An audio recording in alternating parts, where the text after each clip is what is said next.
যারা ওসমান হাদির উপর গুলি চালিয়েছে তারা প্রায় 2 সপ্তাহ আগে তার প্রচারণা টিমে যোগ দিয়েছিল বলে জানিয়েছেন ইনকিলাব মঞ্চের সদস্য মোহাম্মদ ওসামা। তিনি জানান একটি মোটরসাইকেলে করে আসা দুজনের মধ্য থেকে একজন ওসমান হাদির উপর গুলি চালায়। তার দাবি এই দুজন প্রায় 2 সপ্তাহ আগে ওসমান হাদির প্রচারণা টিমে যোগ দিয়েছিল। মাঝখানে কিছুদিন তাদের দেখা যায়নি। কয়েকদিন আগে তারা আবার এসে প্রচারণার কাজে যোগ দেয়। এদিকে পুলিশ ও র্যাব সদস্যরা ঘটনার বিষয়ে ভিডিও ফুটেজ ও সিসিটিভি ক্যামেরা ফুটেজ সংগ্রহ করেছেন। নাম প্রকাশে অনিচ্ছুক 2 কর্মকর্তা জানান, তারা সব তথ্য যাচাই করে দেখছেন। আজ দুপুরে ইনকিলাব মঞ্চের মুখপাত্র শরীফ ওসমান হাদি গুলিবিদ্ধ হন ঢাকার বিজয়নগর এলাকায়। পরে তাৎক্ষণিকভাবে তাকে ঢাকা মেডিকেল কলেজে নেয়া হলেও পরিস্থিতি বিবেচনায় এখন নেয়া হয়েছে এভারকেয়ার হাসপাতালে। ওসমান হাদির সাথে কে এই ব্যক্তি, তার পরিচয় কি তা নিয়ে চলছে নানান খোঁজ। এরই মধ্যে সাংবাদিক জাওয়াদ নির্ঝর দিয়েছেন এক চমকপ্রদ তথ্য। তিনি বলছেন ইনকিলাব মঞ্চের ওসমান হাদির সাথে আজকেও লাল বৃত্তের এই ব্যক্তিকে নির্বাচনী প্রচারণায় দেখা গেছে। আমাদের সমর্থিত সূত্রের দাবি ছবির এই ব্যক্তি আদাবর থানা ছাত্রলীগের সাবেক সভাপতি এবং ঢাকা মহানগর উত্তর ছাত্রলীগের সাবেক সভাপতি ফয়সাল। মাস্ক পরে তিনি হাদির প্রচারণায় অংশ নিচ্ছিলেন। 2 সপ্তাহ আগে ফয়সাল সহ আরও 2 জন হাদির সাথে পরিচিত হয় এবং তার নির্বাচনী প্রচারণায় অংশ নেয়। গতকাল রাতেও এই ফয়সালের ফেসবুক আইডিটি সক্রিয় ছিল। তবে ওসমান হাদি গুলিবিদ্ধ হওয়ার পর ফয়সালের ফেসবুক আইডিটি খুঁজে পাওয়া যাচ্ছে না। আমরা আদাবর এলাকার একাধিক ব্যক্তিকে এই ছবি দেখিয়ে জেনেছি ওসমান হাদির সাথে মাস্ক পরিহিত এই ব্যক্তিটি ফয়সাল। এই ফয়সালকেও সন্দেহভাজন হিসেবে রাখা হোক, কারণ জাহাঙ্গীর কবির নানকের রাজনীতি করা ফয়সাল মোহাম্মদপুর এবং ধানমন্ডি এলাকায় কয়েকটি ঝড়টিকা মিছিলে নেতৃত্ব দিয়েছিল বলে সূত্রের দাবি। হঠাৎ সপ্তাহ 2 আগে থেকে ফয়সাল সহ আরও 2 যুবক কেন ওসমান হাদির নির্বাচনী ক্যাম্পেনে অংশ নিয়েছিলেন সে প্রশ্নের উত্তরও জানা দরকার। এদিকে আরও একজন সন্দেহভাজনের তথ্য সামনে আসছে সামাজিক যোগাযোগ মাধ্যমে। বলা হচ্ছে ওসমান হাদির উপর হামলাকারী হিসেবে যার পরিচয় শনাক্ত করা হয়েছে তিনি হলেন ভোলাচর ফ্যাশন কলেজের ছাত্র। রাজনীতি করছেন লীগ নেতা আব্দুল্লাহ আল জাকিবের সাথে, যিনি ছিলেন সাবেক এমপি। আসলে ওসমান হাদিরা চ্যালেঞ্জ ইন্ডিয়ার জন্য, ভারতের জন্য, মোদির জন্য। আপনি ওসমান হাদির ক্যারেক্টারকে এখন থেকে 10 বছর পরের কথা চিন্তা করলেন? তার পজিশন, তার অ্যাক্টিভিটি, তার কাজকর্ম, তার হিম্মত, জনপ্রিয়তা কেমন হবে চোখ বন্ধ করে ভাবেন। ফলে 10 বছর পরের এই রিস্ক ইন্ডিয়া কেন নেবে? ফলে ছোট থাকতেই ব্যবস্থা নেওয়ার চিন্তা তাদের মৌলিক কাজের অংশ। দ্বিতীয়ত ওসমান হাদি চ্যালেঞ্জ কালচারাল ফেসিস্টের জন্য। বাংলাদেশের যারা কালচারাল ফেসিস্ট সেই শাহবাগীদের জন্য।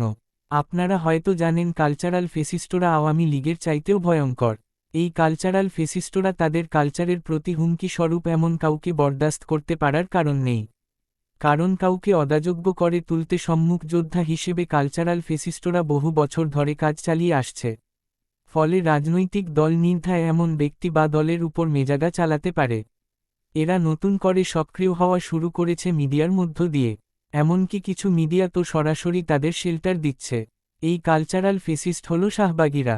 এরা ডানপন্থী ওসমান হাদির জম। তৃতীয় হাদি চ্যালেঞ্জ হল মির্জা আব্বাসের জন্য। জামাতের উপর একটা চাপ আছে জুলাই যোদ্ধাদের মধ্যে যারা ক্লিন ইমেজের তাদের রাজনৈতিকভাবে তুলে নিয়ে আসার জন্য জামাত সেই কাজটি করছে। অর্থাৎ সংসদে তাদের প্রতিনিধিত্ব রাখা। অবশ্য এই চাপটা স্বয়ং জামাতপন্থীরাও দিচ্ছে। হাদিকে নিয়ে জামাতের লোকরাই বেশি উচ্ছ্বসিত ছিল। এমনকি সাদিক কায়েমের বিপরীত তারা হাদিকে চেয়েছে। জিনিসটা মির্জা আব্বাসের রাজনৈতিক ক্যারিয়ারের জন্য হুমকি হতে পারে। তাছাড়াও বিএনপির পুরনো জৌলুস এখন আর নেই। ফলে মির্জা সাহেব একটা রিস্ক নিতেই পারেন বলে অনেকের ধারণা করছেন। তবে মির্জা আব্বাস সাহেব জেনে বুঝে হেমলক পান করার মতো মানুষ নন। যাই হোক না কেন মির্জা আব্বাস কোন দোষ না করে থাকলেও এখন তাকেই দায়ী করবে বহু মানুষ এবং সেটা করছেও। তবে সময়মতো যদি মির্জা আব্বাস দোষী না হন তাহলে তো অবশ্যই তিনি খালাস পাবেন। তবে কাজটা যারাই করুক না কেন পুরো গোষ্ঠী শুদ্ধ ধরতে হবে এদেশ। তার আগে হাদি ফিরে আসুক সবার মাঝে। হাদির শারীরিক অবস্থার সবশেষ আপডেট দিয়েছেন ডাক্তার নোবেল। তার মতে ওসমান হাদির অপারেশন সম্পন্ন হয়েছে। এটি ছিল অত্যন্ত জটিল ও জীবন রক্ষাকারী একটি অপারেশন। গুলিটি ওসমান হাদির মাথার বাম পাশে লেখে মস্তিষ্কের ভেতরে ঢুকে গিয়েছিল। এর ফলে তার ব্রেনে মারাত্মক চাপ সৃষ্টি হয় এবং মস্তিষ্ক ফুলে যায়। এই অতিরিক্ত চাপ কমানোর জন্য চিকিৎসকরা জরুরি ভিত্তিতে ডিকম্প্রেসিভ ক্রানিওটমি নামের একটি বড় অপারেশন করেন। এই অপারেশনে মাথার বাদিকের খুলির একটি অংশ সাময়িকভাবে খুলে দেওয়া হয় যাতে ব্রেনের উপর চাপ কমে এবং প্রাণ বাঁচানোর চেষ্টা করা যায়। ঢাকা মেডিকেল কলেজ হাসপাতালে নেওয়ার পর পরিস্থিতি আরও ভয়াবহ ওঠে।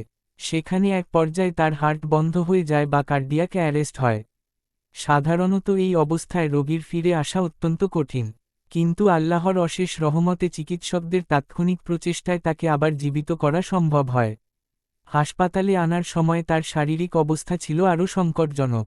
তার জিসিএস স্ক্রো ছিল 3, যা মানুষের জ্ঞানস্তরের সর্বনিম্ন ধাপ।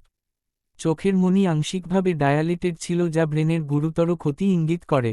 মস্তিষ্কে তীব্র ফোলা ছিল, এমনকি ব্রেন ডেথের লক্ষণও দেখা যাচ্ছিল, যা চিকিৎসা বিজ্ঞানের দৃষ্টিতে অত্যন্ত ভয়ের বিষয়।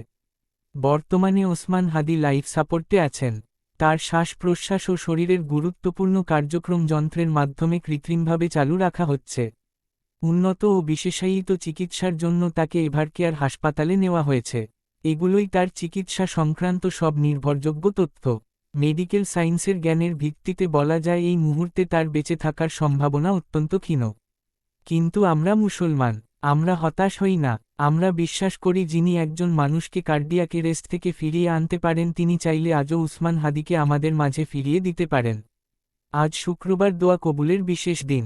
সবাই নিজের জায়গা থেকে মন খুলে চোখের পানি নিয়ে ওসমান হাদির জন্য দোয়া করবেন। হে আল্লাহ, তুমি ওসমান হাদিকে পূর্ণ সুস্থতা দান করো। তাকে আবার তার পরিবার, তার প্রিয়জন, তার সন্তান ও আমাদের মাঝে ফিরিয়ে দাও। আমিন। Rubel Rana, hotline Bangla news.